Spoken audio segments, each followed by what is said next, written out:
Now's the part where I want to teach you how to go backwards with your graph. So instead of giving you the graph and saying, hey, use the graph to tell me whether the derivative is positive or negative, or the second derivative is positive or negative, I'm going to give you that information and ask you to tell me, should draw a picture, you know? And here's what I'll say about this. When we give you these number lines, like the ones we're giving you right here, we're going to show you basically where the derivative and the second derivative change signs. What I want you to know about that is if it's the first derivative changing signs, that means the function is changing directions. And by directions, I mean it's changing from increasing to decreasing or from decreasing to increasing. If it's the second derivative changing signs, then we know the way in which it's increasing or decreasing is changing. It's going to be going either from concave up to concave down or concave down to concave up. Now, we are not going to be given enough information, and we're not going to learn enough stuff this year to know exactly what the function would have been in the first place. We're not going to know specifics about the y values at all. So sometimes kids get a little bit frustrated with this because we can all have a very different picture, and we can all be correct. We're not going to have any idea where this function is in relationship to the x-axis. We're not going to necessarily know where it crosses the y-axis, where it has zeros, none of that. I'm not caring about any of that. When I grade this type of question, I'm basically looking to see, hey, in this region of the graph, is it respecting what the first and second derivative are telling it to do? Is it decreasing in concave down like it's supposed to be, or is it increasing in concave down like it's supposed to be?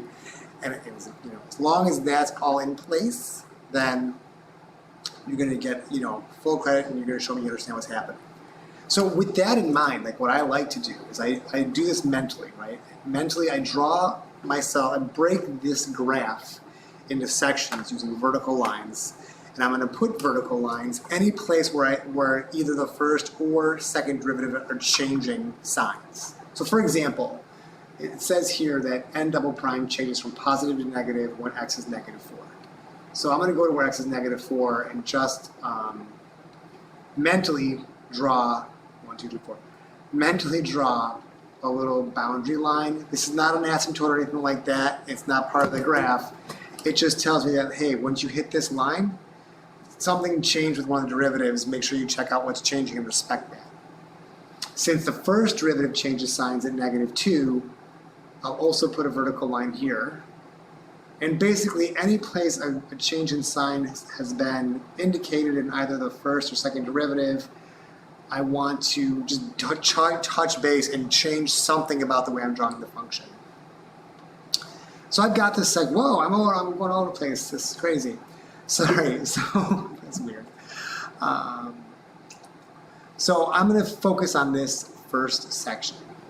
And in this first section, what I know is that definitely for sure, the first derivative is negative and the second derivative is positive. I know that n prime is negative and n double prime is positive. I need to translate that in my head to n prime is negative, so this function will be decreasing. N double prime is positive, it'll be concave up. And as long as you draw something that's decreasing and concave up, I'm going to be happy. I don't care if you start down here. I don't care if you start way up here. It makes no difference. Just whatever you draw better be going down and better be concave up. I will note that this function does decrease for quite some time, all the way up till -2. So I'm going to start my graph a little higher rather than lower. So I'll maybe start here. It's not where I started when I did it in class today. It doesn't matter. And I want to make sure that I'm both decreasing and concave up, so it's going to look something like this. Now, as soon as I hit this point, I'm like, oh yeah, I drew that there to remind me to like something changed. It wasn't the first derivative that changed, it was the second.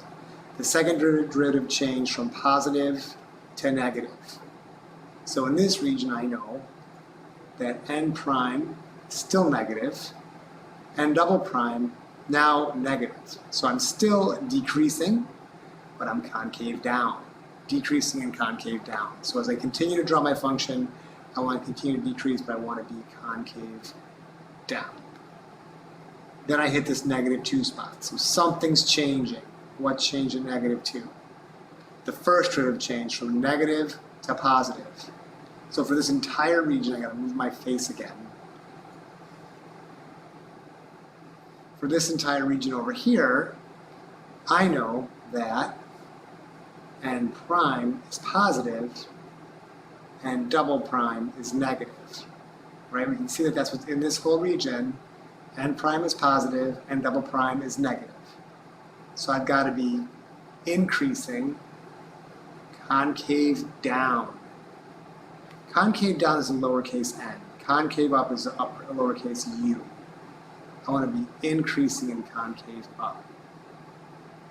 Sorry, increasing in concave down. Increasing concave down. Doesn't matter how much you do it. Maybe you'll decide to cross the x-axis, maybe you won't. It won't make a bit of difference. As long as the function's increasing in concave down for this entire region, I'm happy. And you'll be happy too. Then we drew this last borderline at 5 because the first derivative changed from positive to negative. So in this last region, n prime is less than 0. It's negative, so I know I'm decreasing. And n double prime still being negative, less than 0. So I've got to be decreasing in concave down. Shazam. That's basically it, you know? Someone else could have drawn a totally different function that maybe looked like, I have to do this in a different color. But like if someone else had drawn like something that was like way crazy up here, and then barely like whatever, and then like shoots way up like this, and then down very slowly, like that would be fine. It doesn't matter.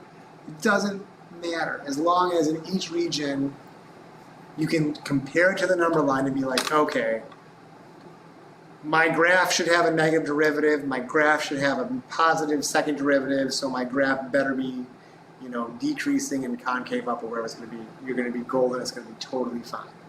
So these are the skills. Now when we move on to other things like tables, or we move on to like actual functions, it's still going to come down to this skill of like understanding the sign analysis and how those signs affect your original function.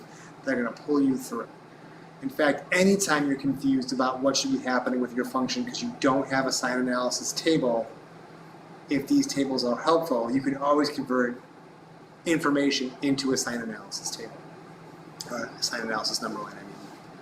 All right, kiddos, I hope that helps. Please keep rocking in the free world and be safe.